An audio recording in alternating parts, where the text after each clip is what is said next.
আসসালামু আলাইকুম, স্বাগতম জানাচ্ছি বিবিসি নিউজ আন্তর্জাতিক সংবাদে। শুরুতেই সংবাদ শিরোনাম, এরপর বিস্তারিত। ইসরায়েল যুক্তরাষ্ট্রের বিরুদ্ধে রাজপথে অস্ত্র হাতে ইরানি নারীরা। গাজায় প্রতিদিন ৪৭ নারী শিশুর মৃত্যু। জাতিসংঘ। ইরানের ইউরেনিয়াম যুক্তরাষ্ট্রে নিয়ে আসা হবে। ট্রাম্প। যে দুই কারণে ইরান যুদ্ধ বন্ধে মধ্যস্থতা করছে পাকিস্তান। আপনি যদি ইসরায়েলের ধ্বংস চান এবং মুসলিমদের পাশে থাকেন, তাহলে ভিডিওতে লাইক করে চ্যানেলটি অবশ্যই সাবস্ক্রাইব করে দিবেন এবং আপনার মূল্যবান মতামত অবশ্যই কমেন্টে লিখে জানিয়ে দিবেন। ইসরায়েল যুক্তরাষ্ট্রের বিরুদ্ধে রাজপথে অস্ত্র হাতে ইরানি নারীরা। ইরানের রাজধানী তেহরানে শুক্রবার ১৭ এপ্রিল যুক্তরাষ্ট্র ও ইসরায়েল বিরোধী এক বিশাল বিক্ষোভ সমাবেশ অনুষ্ঠিত হয়েছে।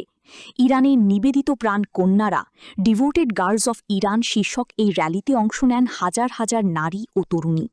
গত ২৮ ফেব্রুয়ারি দেশটির সর্বোচ্চ নেতা আয়াতুল্লাহ আলী খামেনি নিহত হওয়ার পর থেকে দেশজুড়ে সরকারপন্থীদের এই ধরনের বিক্ষোভ এখন প্রায় প্রতিদিনের ঘটনা হয়ে দাঁড়িয়েছে।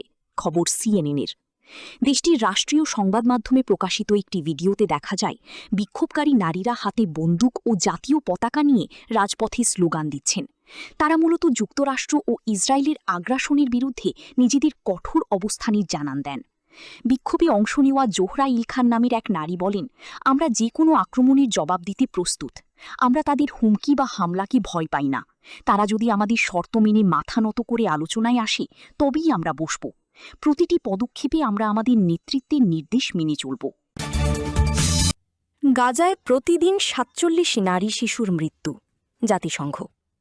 গাজায় চলমান যুদ্ধে এখন পর্যন্ত ৩৮,০০০-এর বেশি নারী ও কন্যা শিশু নিহত হয়েছেন বলে জানিয়েছে জাতিসংঘ। সংস্থাটির হিসাবে এই সংখ্যা গাজার স্বাস্থ্য মন্ত্রণালয়ের মোট ৭১,০০০ মৃত্যুর অর্ধেকেরও বেশি। শুক্রবার ১৭ এপ্রিল জেনেভায় এক সংবাদ সম্মেলনে জাতিসংঘ নারী মুখপাত্র সোফিয়া কলটর্প জানান, ২০২৩ সালের অক্টোবর থেকে ২০২৫ সালের ডিসেম্বর পর্যন্ত ইসরায়েলের বিমান হামলা ও স্থল সামরিক অভিযানে এই বিপুল সংখ্যক নারী ও কন্যা শিশু নিহত হয়েছেন। তিনি বলেন, নিহতদের মধ্যে ২২,০০০-এর বেশি নারী এবং প্রায় ১৬,০০০ কন্যা শিশু রয়েছে। গড়ে প্রতিদিন অন্তত ৪৭ জন নারী ও কন্যা শিশু প্রাণ হারিয়েছেন।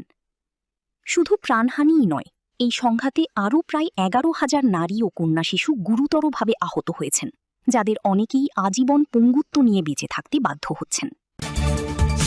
ইরানের ইউরেনিয়াম যুক্তরাষ্ট্রে নিয়ে আসা হবে। ট্রাম্প। ইরানের ইউরেনিয়াম শান্তিপূর্ণ উপায়ে যুক্তরাষ্ট্রে নিয়ে আসার পরিকল্পনার কথা আবারও জানিয়েছেন। একই সঙ্গে তিনি আশা প্রকাশ করেছেন, এ বিষয়ে ইরান যুক্তরাষ্ট্রকে সহযোগিতা করবে।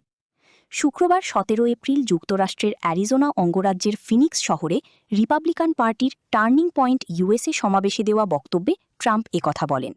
সেখানে তিনি ইরানের ইউরেনিয়াম প্রসঙ্গে বলেন, অনেকেই প্রশ্ন করছেন কিভাবে যুক্তরাষ্ট্র ইরানের নিউক্লিয়ার ডাস্ট বা ইউরেনিয়াম সংগ্রহ করবে। জবাবে তিনি বলেন, প্রয়োজনীয় সংখ্যক বড় আকারের এক্সকেভেটর নিয়ে ইরানের সঙ্গে সমন্বয় করে তা সংগ্রহ করা হবে।